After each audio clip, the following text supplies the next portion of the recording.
5 bells. Stand by all stations. Attention, all districts. A 5-alarm fire. 5 bells. Move in immediately. That's it. Let's roll. Let's go. Firefighters!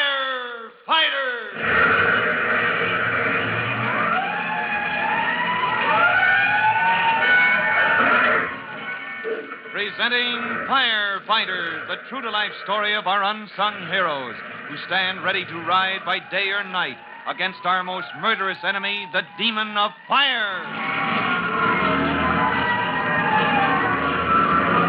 In just a minute, we'll join Chief Cody and Tim. They have just left Mushnoski's apartment after finding that he has not been home all day, but finding during their visit a very incriminating piece of evidence that may closely link Mushnoski with a case of the counterfeit plates. They saw a pair of tweed pants that seemed to match the tweed coat the plates were wrapped in that Mushnoski and Tim found at the bottom of the river. But before we learn the next thrilling development, here's an important message.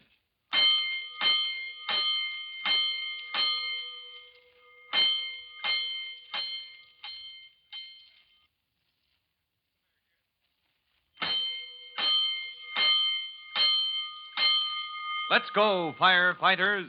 Let's join Chief Cody and Tim as they speed across town from the Dulcimer Street apartment of Mushnoski toward their overdue appointment with Sergeant McGurk at police headquarters. The Chief and Tim have made a rather disturbing discovery in the living room of Mush's apartment. And Tim is saying to Chief Cody, Gee, Chief, do you think maybe we ought to have taken that pair of tweed pants for Sergeant McGurk to examine? That's police business, Tim. Nothing for the fire department to get into. We'll tell McGurk about it, of course, but from then on, it's up to him. Yes, sir, but... Well, it does look bad for Mush, doesn't it? It doesn't look good, Hooksy. We find a set of counterfeit plates lying at the bottom of the river wrapped in a brown tweed coat. Yes, sir, and then we visit Mushnoski's place and find what looks like the pants that match the coat. Yeah. And we know that a man by the name of Mushnoski is mixed up in the counterfeit ring. Yes, sir, but it may be some other Mushnoski. How do we know it's the one we know? Well, that's the one thing I'm hoping, Hooksy. That the guy who owns that coat and those pants is another Mushnoski. Yeah, but how to prove it is another matter. Oh, gee, that ought to be simple, sir. Just find him and ask him. Yeah, that would be very simple, only he seems to be missing at the moment. Yeah, I wonder what's got into the guy busting off like that. Say, Chief, what about his cousin? He has a cousin, I know. Maybe do you know his cousin's name by any chance? Well, no, sir. I never heard him say. He's always been pretty vague about his family. It wouldn't be Stanislaus, would it? Gee, you got me. Why? Well, that's the name of the Mushnoski that McGurk's been tailing, he says. The guy he thinks may have dropped the plates in the river. Well, and if it is, what's he so anxious to see Mush for? Well, that name is too uncommon to go unnoticed in a situation like this, especially when our man suddenly pulls a disappearing act. He thinks there's a connection. From the shape of things right now, he may be right. Oh, gee, if we could only find Mush, I know he'd have an explanation. Well, all I've got to say is he'd better. Meanwhile, there's police headquarters, and we've got a little interview on our hands. I sure hate to think what McGurk's going to say when he learns Mushnoski is missing. Chief Cody and Tim lose no time mounting the stairs to the detective's quarters. As they enter the room, they're greeted by the voice of Sergeant McGurk. Hello, Chief. You're late. Where's your man, Mushnoski? Now, take it easy, McGurk. We haven't located him yet. We stopped at his apartment, but he hasn't been home. That's bad.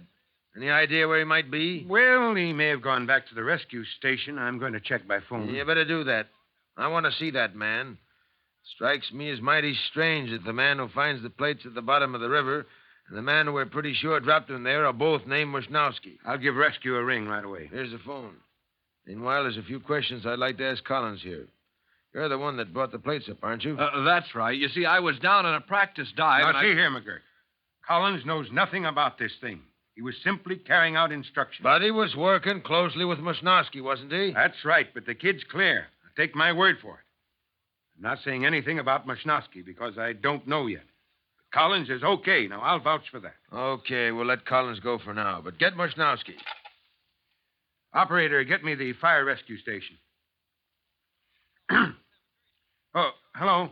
Is that you, Mike? Chief Cody, listen. Has Mushnoski reported in there?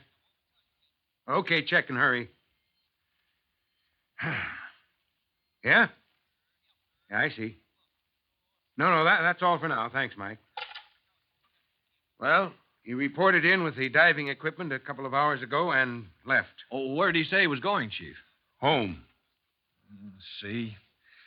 Gee, we just came from there. Well, Chief, it looks like your man Mushnowski has taken a powder. Yeah, as much as I hate to admit it, it does. And I don't like it. Especially after... Especially after what, Chief? Especially after what we just discovered over in his apartment. What's that? You know that tweed coat the plates were wrapped in? Yeah, I got it right here. Yeah. Well, if you'll drop in at 113 Dulcimer Street, I think you'll find the tweed pants that match that coat. Good gosh, man. Why didn't you tell me before? That's an important clue. I'm telling you in time. They're still there. Don't worry. This may be the thing we need to break this case. I was hoping we'd find Mushnowski and let him supply some of the answers, but now it looks like you're going to have to dig them up yourself, McGurk. Don't worry, I will. I'm on my way to Dulcimer Street right now. What about Mushnowski? You're still going to need him, tweed pants or no tweed pants. I'll find him. If it takes every man on the force, I'll find him. I still can't believe one of my men is tangled up with a counterfeit gang. I still believe it may be another Mushnowski. But to find out for sure, we've got to find Mush. So if there's anything we can do, just let me know. Right, Chief. I'll see you later. Oh, McGurk, before you go. Yeah? There's an old lady at Dulcimer Street, Mush's mother. Now, she knows nothing about this, I'm sure.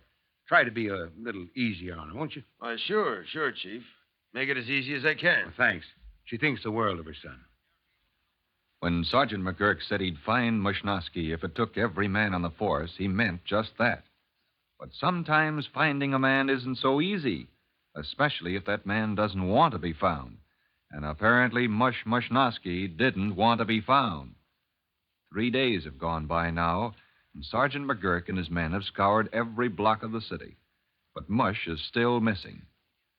Down at fire headquarters, Tim is talking the situation over with Chief Cody. You know, Chief, I still don't think Mush is guilty of anything. I don't know, Hooksy. I thought so, too, until he turned up missing. Now I'm not so sure. But the tweed pants turned out to belong to his cousin. Yeah, that's cleared up at any rate. Now McGurk's looking for Mush and his cousin. I have a feeling that Mush is afraid. He probably knows his cousin's mixed up with a counterfeit gang, and he's scared the police will implicate him, too. How do we know he isn't in cahoots with his cousin? I just can't believe it, Chief, knowing Mush as I do. Gee, if only I could find him, I know I could get him to clear up the whole business. Yeah, but how to find him? That's the problem.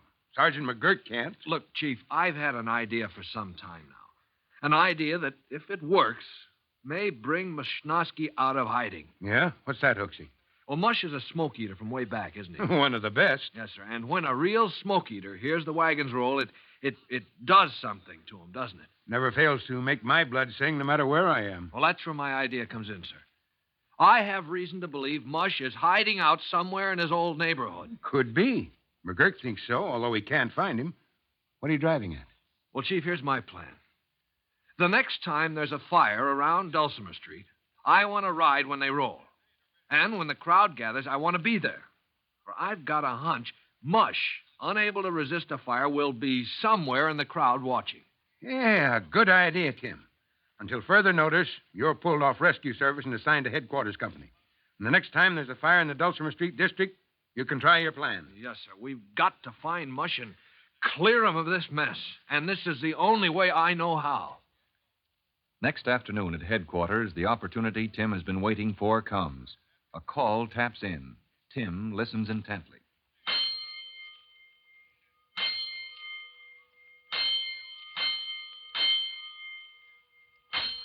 That's it.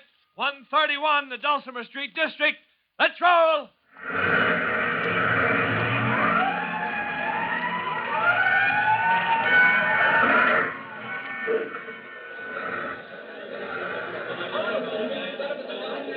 The fire on Dulcimer Street was a routine one, a small trash fire in an alleyway. But the usual crowd gathers, surging and milling around the big fire trucks.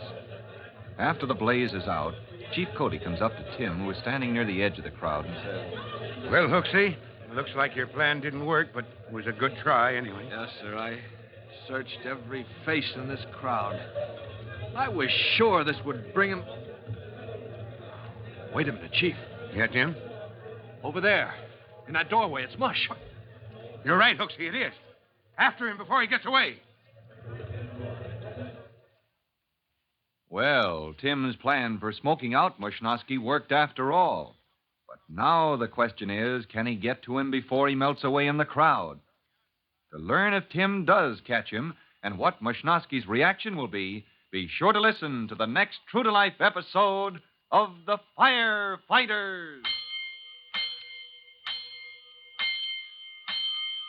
In just a moment, Chief Cody will tell you, boys and girls, how you can help the firefighters in your own town.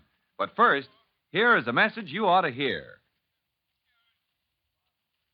And now, Chief Bob Cody with a special notice for the Firefighters Brigade. Chief Cody. Hello, boys and girls. This is Chief Cody. You know, one of the biggest causes of fire in the home is from the use of inflammable liquids for cleaning. Now, if you or your parents do use gasoline or other inflammable cleaning fluids, be sure to use them outdoors. Under no circumstances in a closed room or near an open flame. Cleanliness is a virtue, but safety is a greater one when it comes to using cleaning fluids. Well, that's all for now. You'll be hearing from me again soon. Fire Chief Cody and the young rookie fireman Tim Collins will be back on the same station the next time you hear... That's it. Let's roll!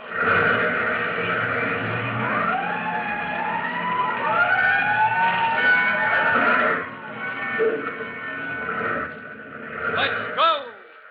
Firefighters!